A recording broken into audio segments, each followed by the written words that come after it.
Yep, that's good. Okay, so I'll just start letting everybody in. Or Sandy, if you see people come in while I'm doing the intro, that would be great if you could let them in. And so I just wanted to welcome everybody here. Thank you for coming to our first night in a series of 3 virtual travel and wine nights. So I'm Shannon LaMarche. I'm the founder of Premier Luxury Travel, where I help clients discover the best of a destination through its food, wine, and culture. So since we can't travel the world right now, I thought it'd be a really good idea if we could just bring the world to you. And so to that end, tonight you are in for a real treat. My friend Sandy Sale from Hills of Africa Travel will take us on an adventure through South Africa, exploring culinary wonders of Cape Town and ending the night on safari. So Sandy is a native Zimbabwean who founded Hills of Africa about 20 years ago, and they are a boutique travel company known for their very high touch and once-in-a-lifetime experiences. So Sandy, I'm going to let you take over from here and take us on a wonderful adventure. Hi guys, delighted to be here tonight. I'm sipping my Nebuchadnezzar. I don't know if anyone can see it, but cheers to everyone tonight. And thank you, Shannon, for having me. I am, as Shannon mentioned, the owner of Hills of Africa Travel and live here in North Carolina. Really wanted to move back home, but my husband was like, there is not a chance. We are not going back home. So lucky me, I get to travel the world with everyone and share my love of Africa, and absolutely delighted to be here tonight. So I think we are going to start off with me sharing my screen and, you know, just sipping our way through a safari experience. So let me try and figure out how I can do that. And while you do that, Sandy, just quickly, because I'm sure no one's going to be patient enough to wait 20, 30 minutes to taste the wine. We have a couple of wines, a white and a red, both from Babylon Storen, a very storied wine farm, as they call them in South Africa, dating back to the late 1600s. And we have a Chenin Blanc, which is famous for South Africa, and I'll explain that a little bit later. You should really light, dry, crisp, but also, you know, fruity wine, great to drink by itself, but also good with those of you who have some food in front of you. And then the Nebuchadnezzar, which is the flagship red. It's a Meritage, which means Bordeaux blend. So it's got Cabernet Sauvignon and a bunch of other grapes in it as well. So enjoy your Chenin Blanc and your Meritage, and we'll talk about those in just a little while in more detail. Well, we can't wait to do some tasting from with you, Warren, and I'm going to pretend that I'm at Babylon Storen whilst we actually tasting and the winelands. So I can't wait to hear all about your experiences in the winelands. Right, and kudos to anybody who is able to drink 2 complete bottles of wine within the next 56 minutes. What if I've got, you know, like my husband, my 18-year-old daughter? Just kidding, just kidding. That's okay. I'm still finishing up the wine from John Qualls' tasting last night. You know that in Africa, the drinking age in Zimbabwe anyway is 18. So, you know, I just have to say that. I started with your shandies at age 8 with my grandmother. Yeah, absolutely. So, okay, let's experience a day on safari.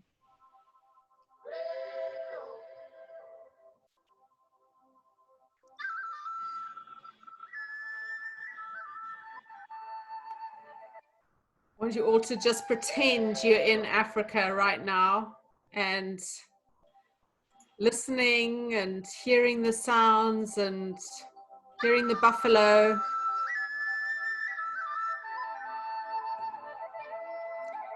Waking up to amazing views, nothing in front of you. So this is breakfast. They love their bacon. Actually, my favorite breakfast is bacon sandwiches with marmalades. Did you ever have that, Warren? No. It must have been a Rhodesian thing. Yeah, definitely.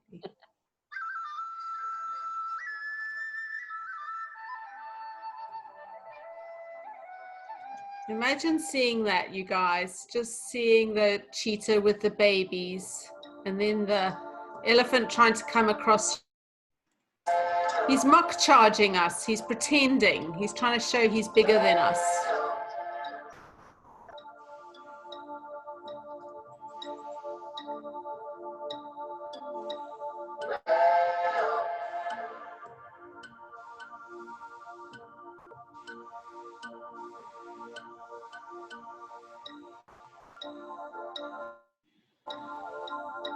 Oh, that pool. I know, coming back from a game drive.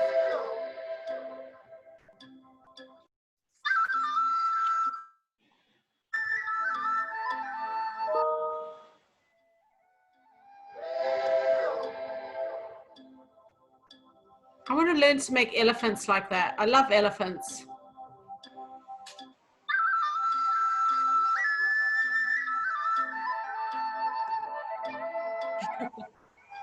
Or an earlant on your balcony. Sure.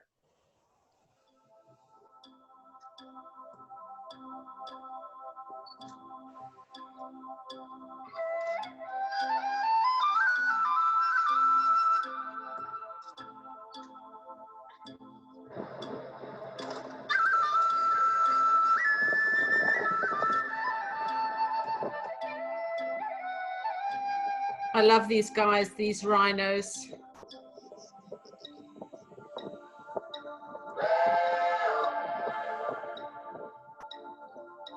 I think I'll just take a mud bath right here. Right.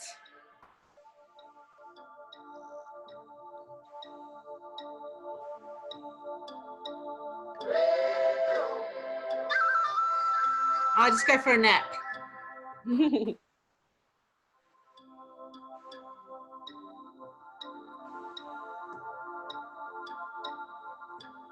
Got your own very own bartender out there in the bush. That's our guide. I know. He does double duty.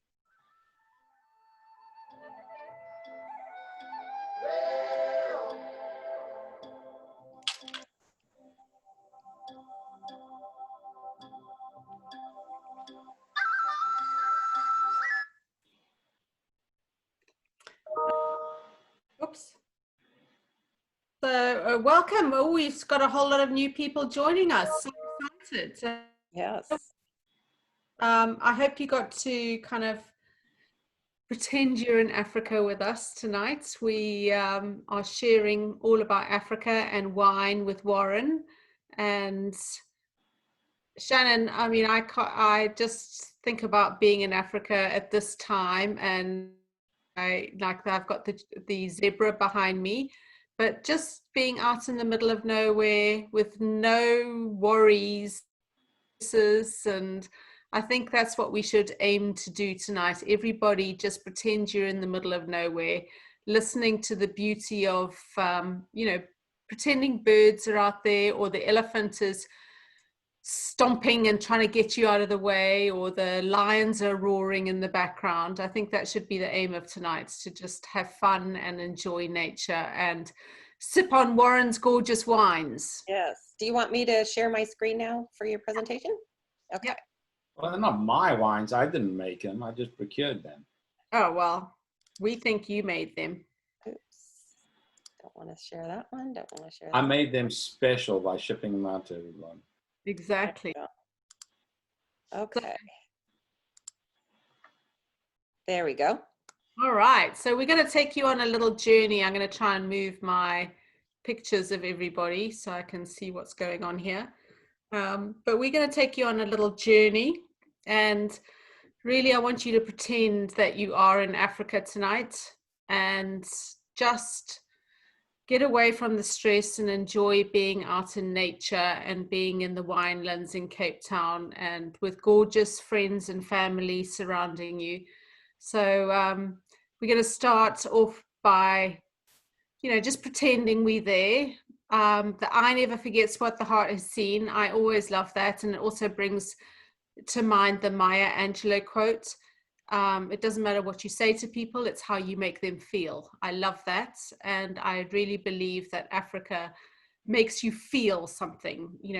All your senses come alive, and just going to Africa changes people. I mean, Africa does, unfortunately, or fortunately, however you want to put it, seep into your soul. And so whilst you might think that you're only going to Africa once and it's a bucket list, anything, you'll be going back there again. So we're going to talk about Cape Town and just kind of go through a little show of pictures so that we can really experience it. But Cape Cadogan Boutique Hotel is one of my favorite little tiny, small, intimate hotels. And it is set in the Gardens region of Cape Town with gorgeous views of Table Mountain. You can kind of see the Table Mountain just above the roof of Cape Cadogan Hotel. And what I love about Cape Cadogan is that you can walk out onto this really quiet street and then walk around the corner and you're in busy, trendy, fun Cape Town with the local people, the Cape Malaysian people, tons of great restaurants. It really is in a great little street because just around the corner, as I said, great trendy restaurants, but it's not in the touristy area. It's where all the local Cape Townians live. So I love this area. So, you know, some of the things we're going to talk about are the Cape Town City Tour. I love getting to know the local people of any city that I go to, whether it's in Italy or, you know, I used to live in London, so getting to really go in the back streets. I remember one time going to Turkey and some of the restaurants were serving fish and chips and steak and chips, and it just reminded me so much of London. I was like, I don't really want to pretend I'm in London anymore. I came to Turkey for a reason. So, you know, going around the back alleys of places and finding the local stops, I think is really important when you're going to a city. And that's what I love about Boutique Hotel, is it really is in the little back end streets and you can get to meet the local people. So we'll be doing Cape Peninsula. Here's a great photograph of a few of my friends where I private guided them. Where the clouds are is actually Table Mountain. And this particular day, we couldn't actually go up Table Mountain because it was too windy. And it actually, we probably wouldn't have seen anything, right, Warren, with those clouds there across Table Mountain? Yeah, it's very difficult. But even when the cable car is closed, my idiot brother-in-law who lives in Cape Town still goes running up and down the mountain. And a few years ago when I was visiting down there, my family says, hey, we're going to walk up Table Mountain. You should come. And I said, I don't know about that. I said, no, come on, it's easy. So my daughter, who was 18 or 19 at the time, and I decided to walk up the mountain. And I swear to God, I thought I was going to die on that hill. But we made it, and we took the cable car down. So my recommendation is, if the weather is nice, it's an amazing thing to do. But you better start working out now for 2022.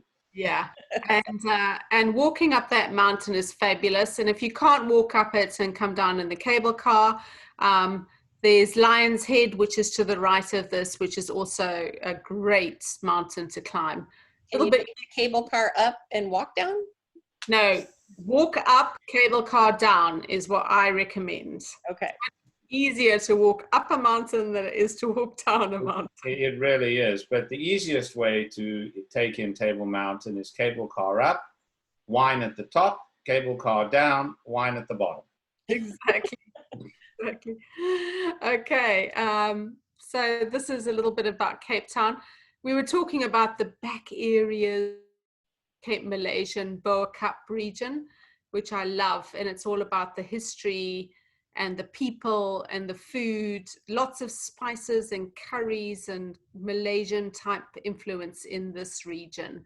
And so one of the tours that we do is the walking tour of Cape Town, where you get to meet the people, taste flavors, and experience the culture. And I love this particular tour. You get to go and meet Aunt Khadija, for example, who makes Cook Sisters, which are a lovely, yummy, sweet dessert, kind of like a what would you say, Warren? More like a, A donut, but a really sticky, sticky, sticky donut. Yeah, you know, it reminds me. I mean, a lot of you guys are in the South. When you go to the fair in the South, and all that stuff's deep fried. What's the shoot? Yes. I'm trying to, yeah, Cook Sister. It's pretty amazing stuff. You know, Yeah, and then you get some other things like babuti that's made out on the streets by Aunt Khadija, for example. But you also go to the Cape Town Gin Company, where you get to taste gin. You get to go to the #1 coffee shop in the world, Truth Coffee. Cape Townians love their coffee, so you can go and grind your own coffee and then have roast it and then pour your own cup at Truth Coffee. So I love doing that kind of thing. We can carry on, Shannon.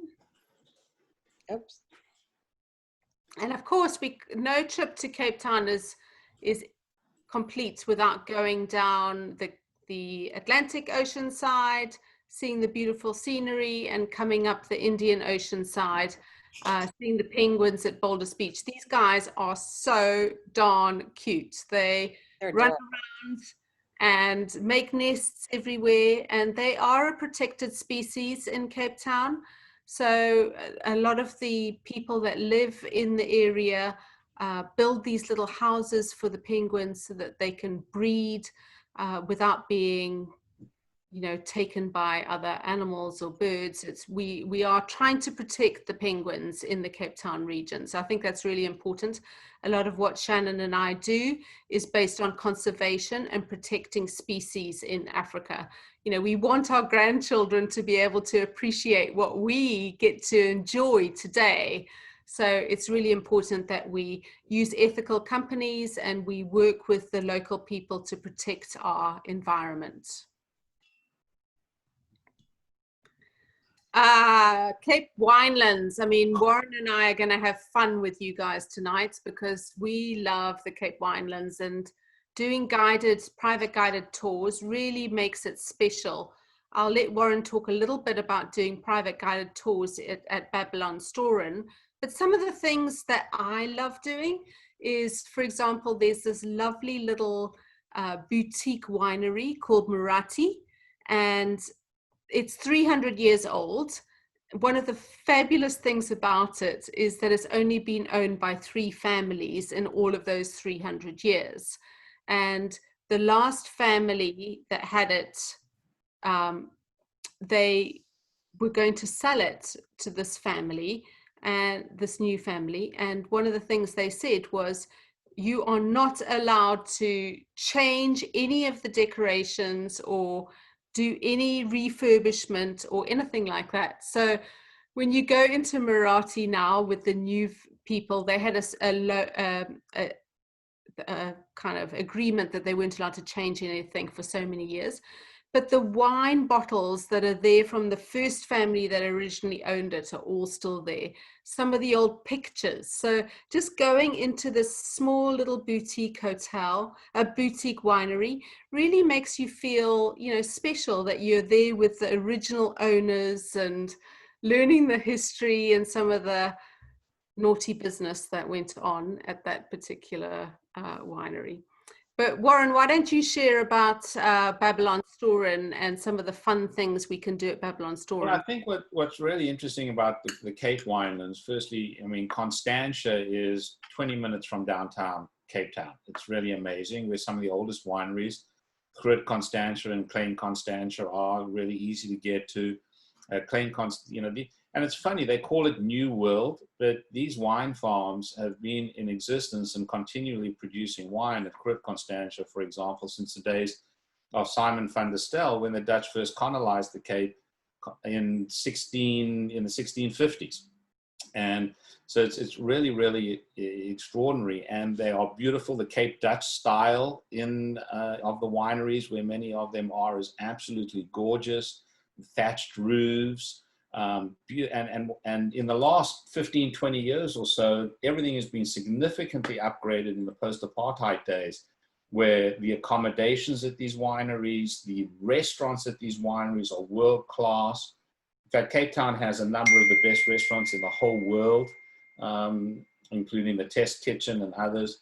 And it used to be all about Stellenbosch, which is the most famous wine area with beautiful tours and beautiful farms, working farms like Babylonstoren, where they grow their own food for the restaurant. It's when they say farm to table, the table's actually on the farm. Doesn't even have to go in a truck, and it's absolutely beautiful. The people are amazing. The wines are of world-class caliber now, and they're doing interesting things. Chenin Blanc, for example, at Babylonstoren was brought by the French Huguenots, you know, in the 1700s, and when they were expelled from France. So you get the best Chenin. It was all pre-phylloxera, so they were never infected with phylloxera like France and other places in Europe had at the turn of the 20th century. And you get some of the best wines in the world, absolutely world class. But because the dollar is so strong and the rand is so weak, not to get into a big economics lecture, but the beauty of it is that our money is so powerful down there in terms of value that you can go in and you can get an entire bottle of wine that would cost $150 here, and it's the equivalent of $12. It's really, really, really ridiculous. Yeah. The values are extraordinary. So the experience, I mean, you know, there's a lot of great wine places in the world, from Argentina to Bordeaux and Burgundy, but you know, there's nowhere in the world is more beautiful than Franschhoek and Stellenbosch. It really is gorgeous. Shannon, let's show a few slides of the winelands. So That's the Cape Dutch style that I was talking about, with Yeah, the gabled roofs. Those of you who've been to Napa, Chimney Rock looks like that because the founders of Chimney Rock in Napa are from South Africa. Interesting. I Didn't know that. I love that. So just a few pictures of, I mean, this one is up in the Paarl region. The previous one was down in Stellenbosch, but just showing the beauty of this area.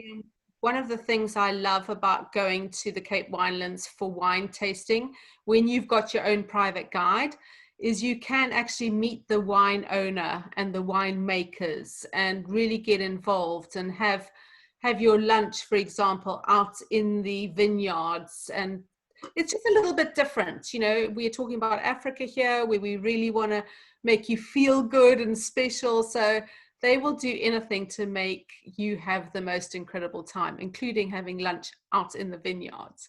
But just amazing experience. This is at Fairview, and there are different kinds of wine tasting. For example, some people don't really want to drink wine all day long, so we generally go to 2 or 3 different wine tastings, and we can mix and match. For example, we can do olive oil tastings, or we can do beer tastings. Gin and whiskey now is becoming quite famous in that region. So we can do all sorts of different kinds of experiences. For the kids, we can get them involved in a chocolate making whilst the adults are enjoying wine. So don't feel like it's just an adult experience. There are so many ways to keep the kids occupied. I mean, even our guides can take them biking or horseback riding, or we can go and do, you know, stand-up paddle boarding. There's so many options to keep the kids busy. So I love the Winelands. Here is my Marathi experience. I love this little winery. Such a cute little place. And just to show you, you know, here we are enjoying wine out at one of the lunch with our wine that we've been tasting.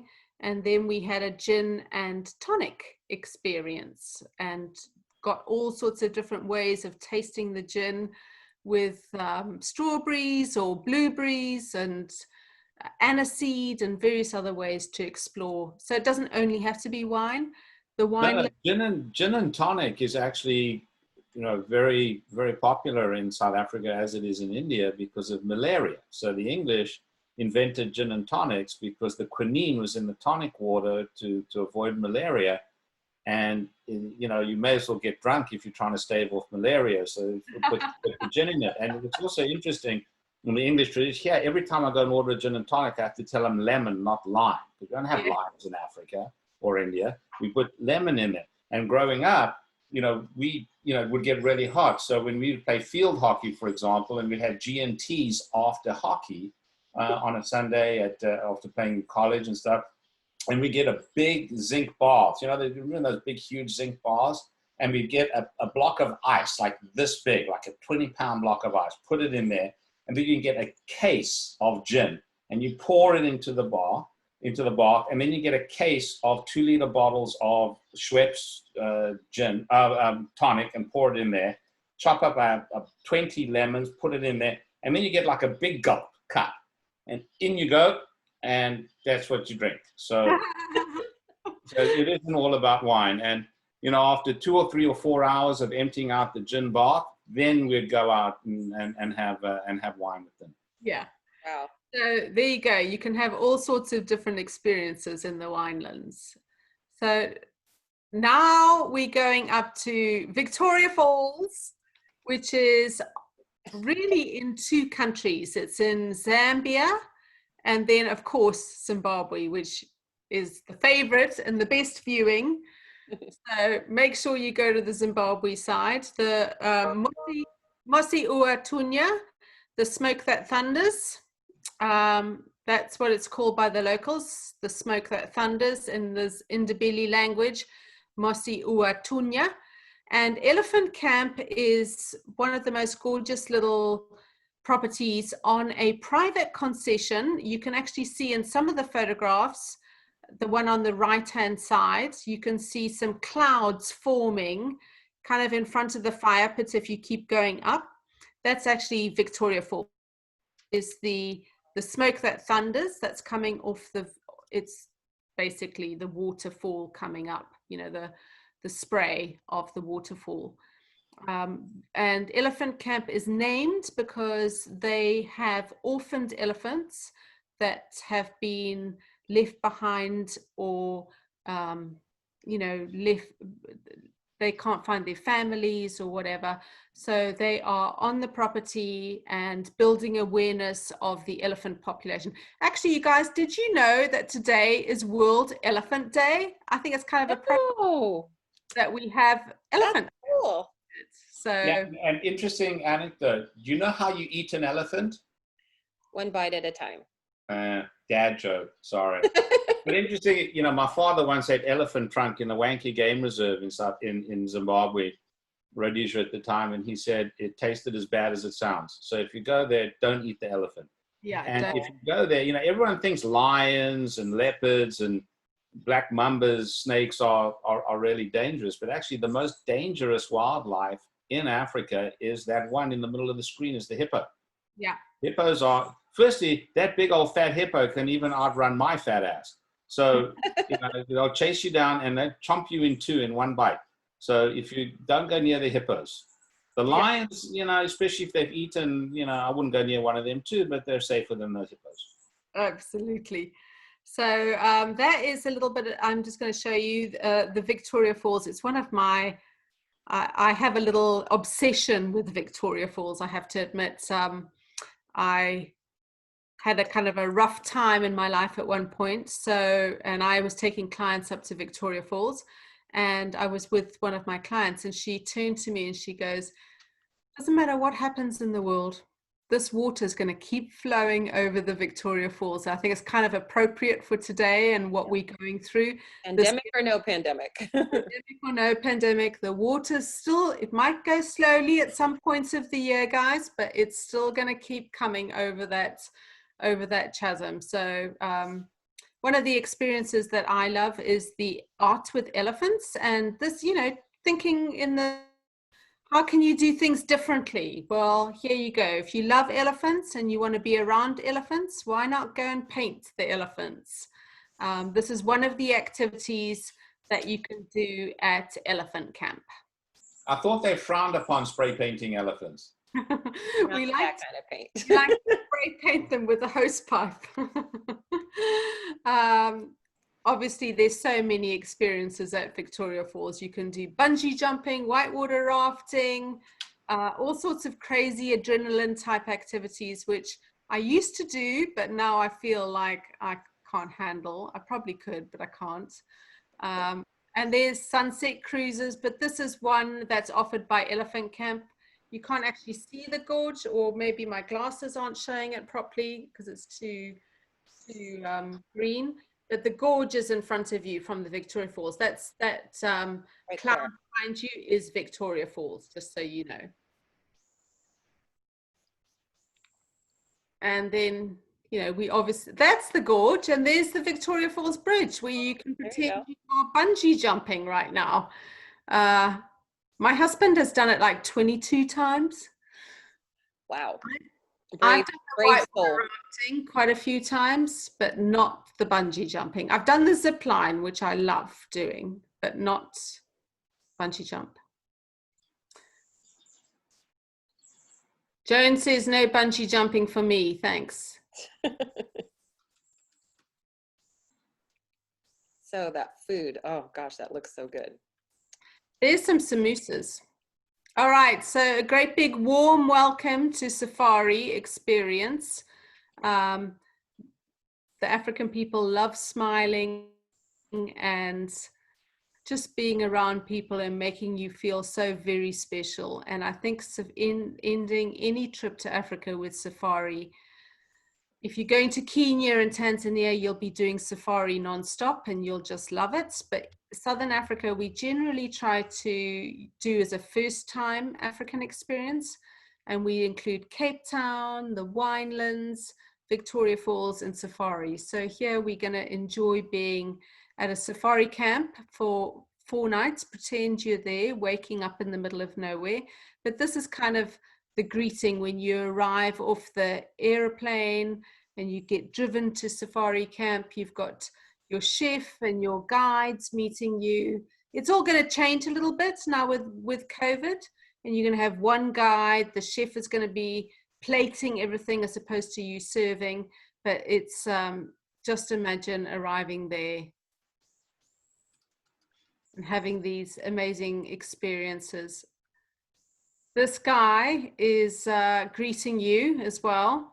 Elephants love to kind of play pretend and get you all excited, and then, you know, turn around and pretend nothing happened. They are the most gentle, beautiful animals. One thing, you would think that they make a really big noise. Like, you think you could hear them coming at you and walking towards you. Their feet, the soles of their feet are so cushioned that you can't actually hear them walking on twigs and bushes and things like that. It's incredible. There's the soles of their feet. And don't you love those little fingers, those little thumbnails? And it's just, I love elephants. So being on safari, you know, you wake up in the morning, early morning, about 5:30, 6 o'clock. You go on a game drive. You stop for breakfast or a coffee and tea, really, and they give you some breakfast food, but it's more coffee and tea, and it's a stretch of the legs, and to go visit the bathroom out in the bush. I am known for drinking way too much coffee and tea and spending too many hours behind checking the tires, really is what it's called, checking the tires and making sure that they haven't gone down. That's my back of the bathroom. But the food here is phenomenal. All the food in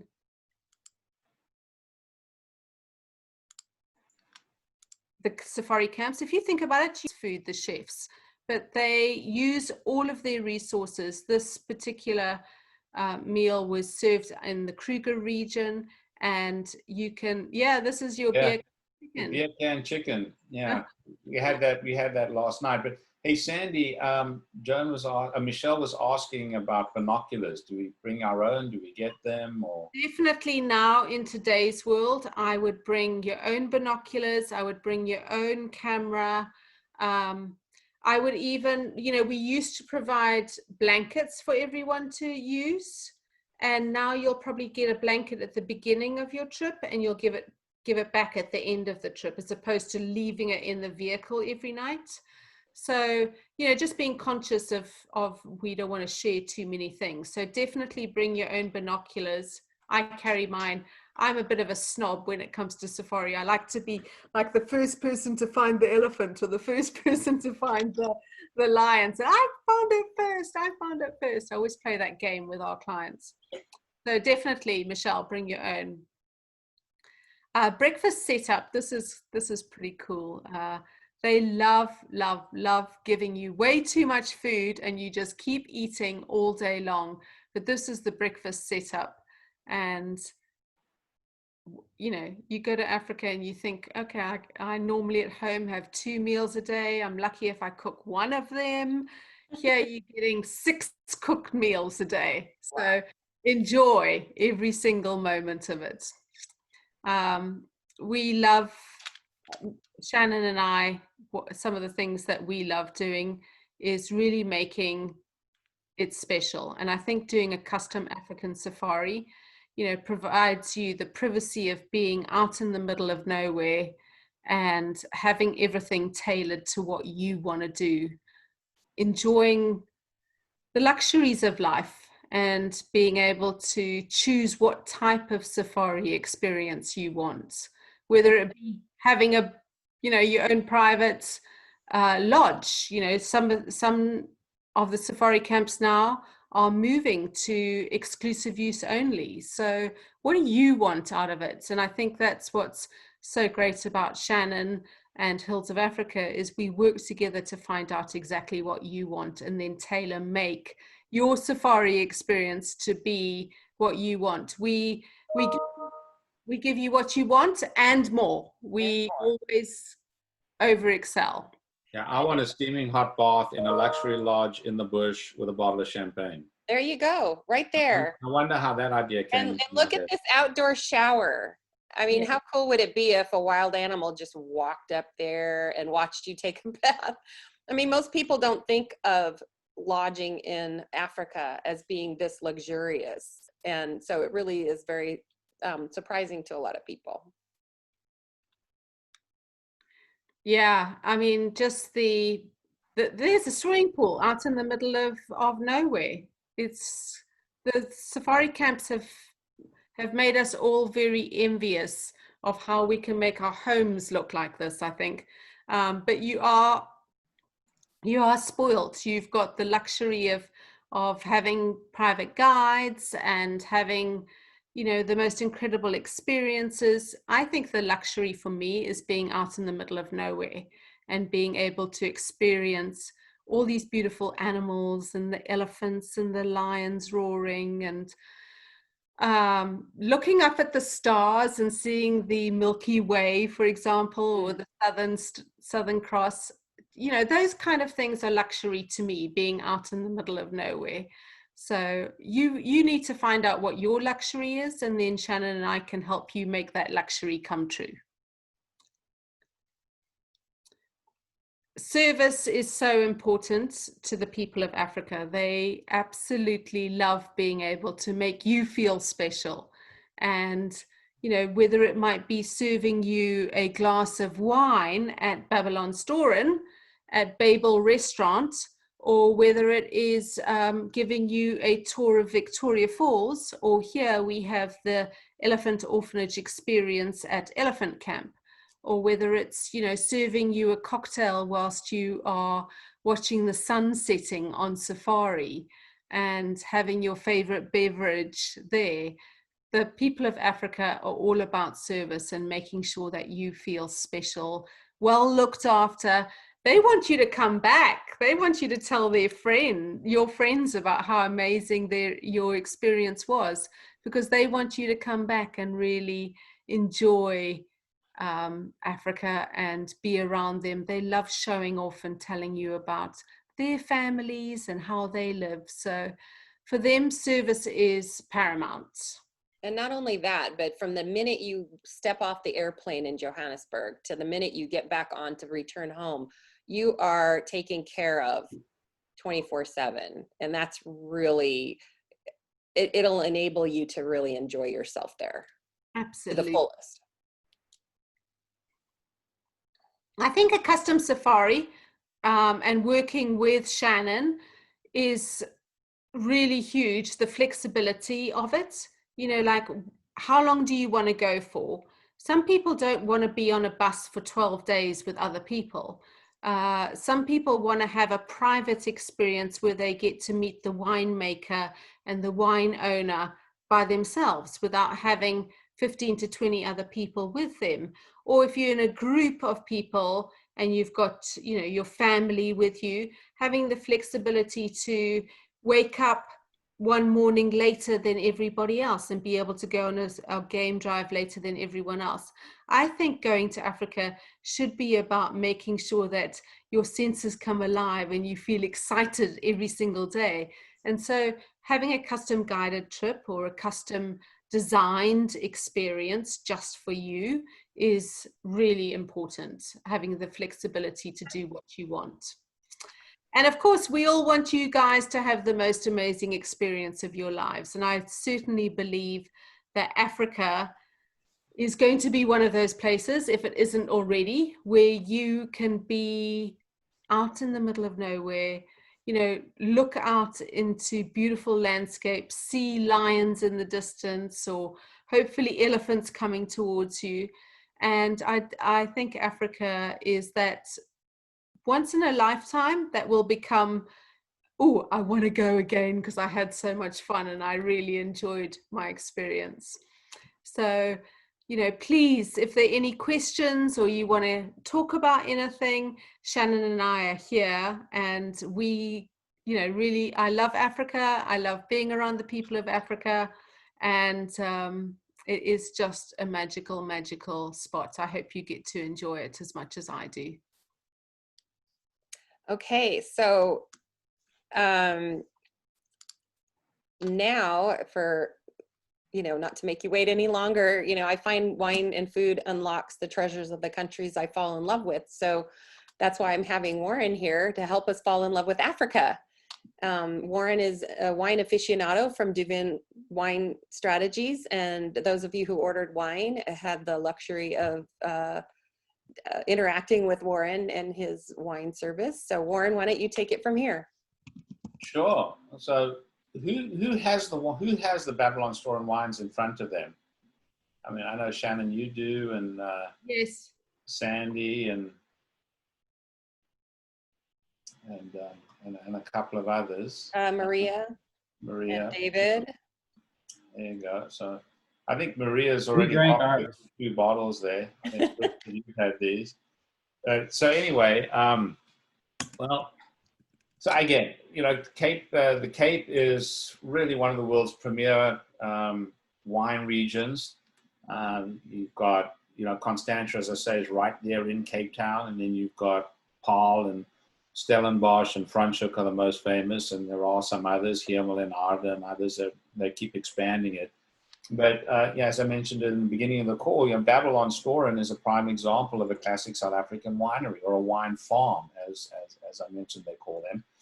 It goes back to the 1600s, a great variety of wines. The primary grapes in South Africa is a Chenin Blanc and Sauvignon Blanc, but Chenin Blanc particularly, which is a native grape of the Loire Valley that was brought to South Africa by the French Huguenots. There are some local varieties, Pinotage, which I tend to steer away from. It's not my favorite wine. But growing up, you know, South African wines, Cabernet Sauvignon was, and the French style Meritage, like this Babel we're drinking, were the more prominent varieties. Now they make everything. I mean, they make beautiful Rieslings, always have great Chardonnays now. Is the Cape is the only part of Africa outside of northern Africa and the Mediterranean that actually has a Mediterranean climate. It's this tiny little pocket where it rains in the winter. All over the rest of southern Africa, it rains in the summer. So you get that beautiful, what they call diurnal fluctuation, hot days and cold nights, which grapes really, really love. And the soil in the Cape is very minerally. So particularly in the red wines, you know, you get that great essence of terroir. You actually, you know, when you go to Africa, the dirt gets into your soul. It's just something about the air and the land and so Africa is a very, very special place. And it gets into the wine too, that essence of terroir and sense of place that makes things so distinctive. But rather than show you a bunch of pictures of another winery, I thought because we're coming up on the hour here, by all means, we can certainly do that. I can share my screen, which I'll do. But what I'm going to do is show you just some picture of Babylon Storen. But what I'd like to do is unmute yourself, and let's see here. Oh, come on, get this out of the way. Here we go. Babylon Storen. Got to refresh here.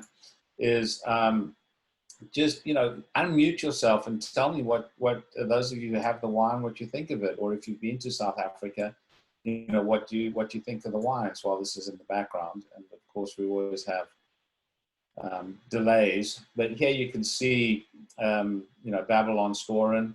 I recommend certainly, as I said, it's a working farm, absolutely beautiful. They even have chickens, so you can get it. I don't know if they make beer can chicken there, but they have live chickens. They probably have some dead ones too.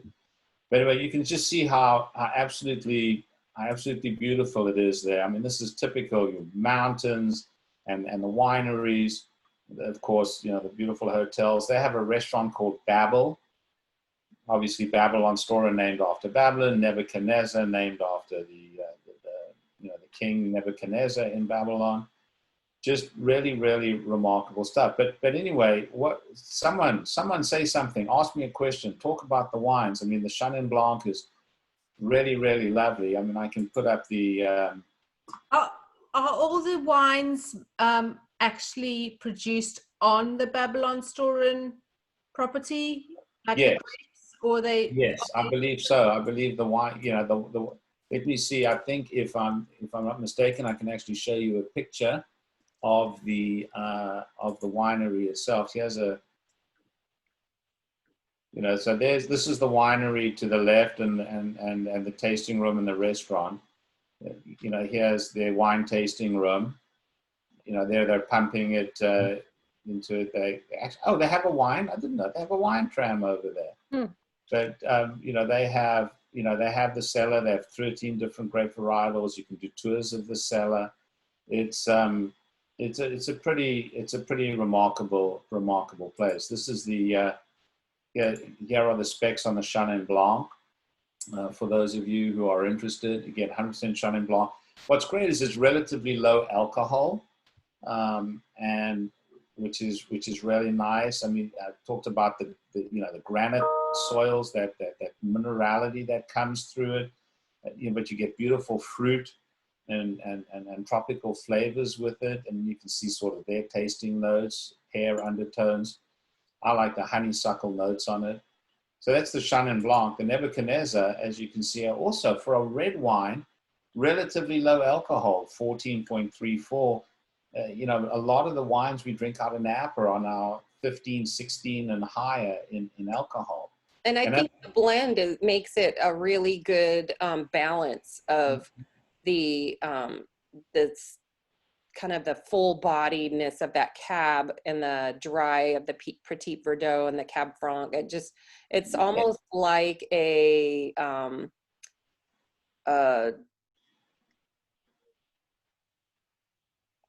gosh, I'm trying to remember what I'm trying to compare it to. Build your own. Jeff, help me out here. Blending. Yeah, there's a winery in Napa, and you blend your own Insignia. That was it, Joseph Phelps. Yeah, Joseph Phelps. Blend your own.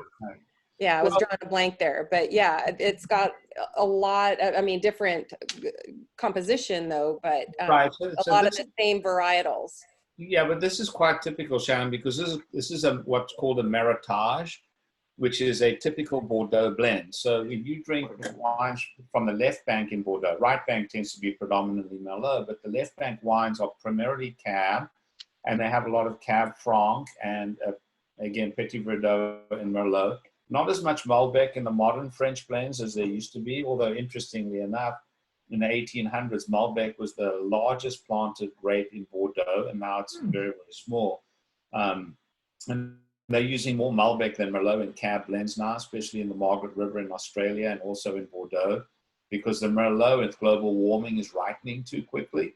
And Malbec ripens at the same speed as Cabernet Sauvignon, so they can pick them at the same time. And as you can see here, I doubt whether any of us have any, but in terms of serving gastronomic suggestions, you can see how they talk about kudu fillet. So kudu is an antelope in South Africa, and just really goes well with these big bold red wines. We don't. Stephanie, carry on. We were going to ask, why don't you see South African wines very often in the U.S.? I mean, I'm sure you do some places in our area, you don't at all. I was just curious as to why they don't. You tend to see the South African wines in the major markets. They're very, very popular. The number one export market for South African wines is the UK, England particularly, for obvious reasons, and certainly in Holland and other parts of Europe you see it. In the United States, there's a couple of reasons. One is we tend to drink American wines in America, and when we drink imported wines, people tend to be more Eurocentric. Sure. And if you'll also recall, I mean, many, many years ago, and no one ever drank Australian wines in America. Yeah. And then what my friend, the master sommelier, Peter Neptune, calls the jumping colored critter labels, yellow kangaroo, the wines from Australia that they probably brewed on the inside of a kangaroo that was so awful, yellow kangaroo and whatever those nonsense. Those Syrahs are pretty good. But they became very, very popular. There's this huge marketing push in Australian wines, but if you remember, they dominated the market at the very, very low level. Supermarket wines, bottom shelves, $2 a bottle, the same with Chilean wines. And I think during apartheid days and sanctions and everything, very little of the wine ever made it outside of South Africa, particularly when it came to the United States. And the wine, the wine resurgence in South Africa really has only been since the fall of apartheid. So we're talking 20, 25 years maybe. And it's very, very difficult to penetrate the US market with anything new. And it's, people think of, but aren't really aware of South African wines. But it's getting more and more prominent. And I guess guys like me from South Africa should probably be doing more to sell more South African wine. But most of the best, Lauren. But a lot of the stuff doesn't make it for export, and with a fledgling market, a lot of the stuff that does make it for export is not the best. So you'd be very, very hard pressed to find a bottle of this wine in the United States. I mean, they only make 29. My bottle number is 6544 out of 29,000. Oh, ours is so Warren, ours is always number one. You know that, right? Yes. Of course it is. Always. Somehow that's why we've kept it, Warren, because it's like a prized possession. No, Lisa, you've got to take that black marker out of Alan's hands, because I don't believe for a second it says number one. Come on. That's what you sold me, buddy. I got number one in my number one. I think those are some of the reasons that don't see a lot of it. Now, there are a couple of importers that specialize in South African wines. You see more and more South African wine at places like Cost Plus and Trader Joe's, but they tend to be the average entry level, more accessibly priced types of wines. But I think, you think about this Chenin Blanc. I mean, if I'm not mistaken, I mean, I sell it delivered for like $18 or something. The Nebuchadnezzar, which is the equivalent of $150 to $200 bottle of Napa or French wine, in my opinion, is a $45 bottle of wine delivered. So I think it's just finding somebody who can help you explore more of not just South African wines, but Argentinian wines and New Zealand wines and Australian wines, and areas in France you may not be familiar with. Everyone knows Bordeaux and Burgundy and the Rhone, but what about the Languedoc, Roussillon, and these other areas, the Loire Valley, that we've explored with Joan and Michelle and others, is, you know, these are, in fact, we're doing the Loire. Are we doing the Loire Valley wines? No, we're doing Burgundy next Burgundy week. next week. Yes. Correct? Yes. So, you know, yeah, that's right. We're going to be doing Francois Labay next week. So I think those are some of the reasons. But if you like these wines and you want to go on a bit of a South African winery or global winery exploration, I don't know, Shannon, do we know anyone who could help people discover some new wines and maybe enjoy them? I think Nudge, nudge, wink, wink, say no more, say no more. Warren, maybe my friend Warren. Yeah. But I'd like to open it up to questions. If anybody has questions about going on safari, exploring culinary delights in Cape Town, or if anybody has any questions about the wine, please unmute yourself and have at it. Fire away. Did anybody cook anything for South African food tonight? Anybody make anything special? I didn't share any recipes because No? I knew myself I wasn't going to have time given the week that Yeah, I've had. So I didn't want anybody to feel pressured to. Well, we're having a Cape Malay curry tonight. Oh, Ooh, oh, that's. you are. Oh, wow. I'll be right over. Save time Yeah, for that me. sounds nice. I'm cheating. I'm getting it out of a bag, but still. That's okay. So did you talk about the label, Warren? Did you talk about the bird Oh. and the pipe? Yeah, so the label is interesting. So someone asked me this question a few weeks ago, and I didn't know, so I looked it up. So the label, the bird is fauna. All of the nature that's around it. The flower is the fauna. It's a working, living farm, and the pipe is about the winery owners and the winemakers.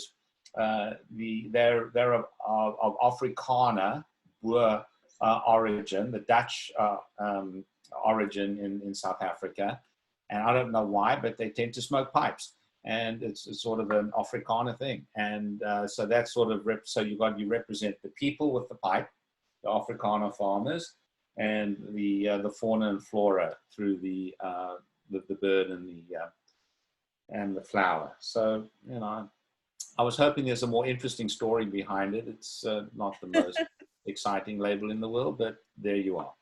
At least it isn't the kangaroo, right, Warren? Yes. There are some great wines from Australia, just not the yellow kangaroo crap. Yeah, we won't bring that up in this conversation. No, the great wines, the South Africa, New Zealand, Chile, Argentina, the Southern Hemisphere wines are absolutely outstanding and tremendous values. Tremendous values. Does anybody have any questions at all? I have one. Yeah, Lucy, go ahead. Sandy, the itinerary that you talked about tonight sounds really great for that first time going on a safari. So where would you go a second time if you went, or if you had Good question. I have lots and lots of ideas, but the Great Migration, obviously, for me is phenomenal. So that is literally hundreds of thousands of wildebeest and zebra going in a circle through Masai Mara, which is in Kenya, into the Serengeti, which is in Tanzania. And it goes in a kind of oval-shaped circle in search of lovely, yummy green grass. So that is phenomenal. And of course, if you were to do Kenya, for example, you could do Amboseli, which has fantastic elephant sightings with Mount Kenya in the background. You could do Samburu, which is fabulous for leopard sightings. And then Masai Mara, even if it's not in the migration season, their resident game, like their cat sightings, their lions, their leopards and their cheetahs, absolutely phenomenal, really good. If you're going to do Tanzania, now Tanzania has the migration for a longer period of the year. So the migration is in Tanzania from about mid-October all the way through to about beginning of July. So Kenya, it's July, August, September, October. Tanzania kind of goes in between. We can't say exactly July because those animals do, you know, they like to mess around with us every now and then and not go by the guidebook. But Tanzania is Ngorongoro Crater, which is got 5 different ecosystems inside it. So very good game viewing. Again, all about migration. If you're going in off season, you can't go wrong with the Serengeti, central Serengeti, big cat country. And there are various other regions like Selous National Park, which I absolutely adore because it's wild and rustic and no one really goes there. So I love that experience. And then, you know, if you're up for it, I would consider doing gorilla trekking and chimpanzee trekking. So I want to do. yeah, going to Central Africa. I'm taking a group of people in November, so fingers crossed it all goes well.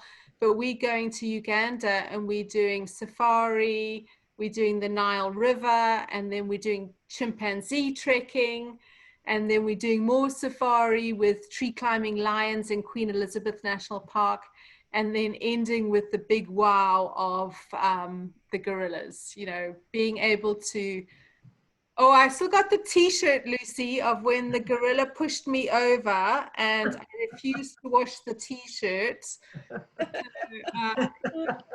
So many wonderful different experiences. But yeah, if you've done Southern Africa, I would consider doing East Africa.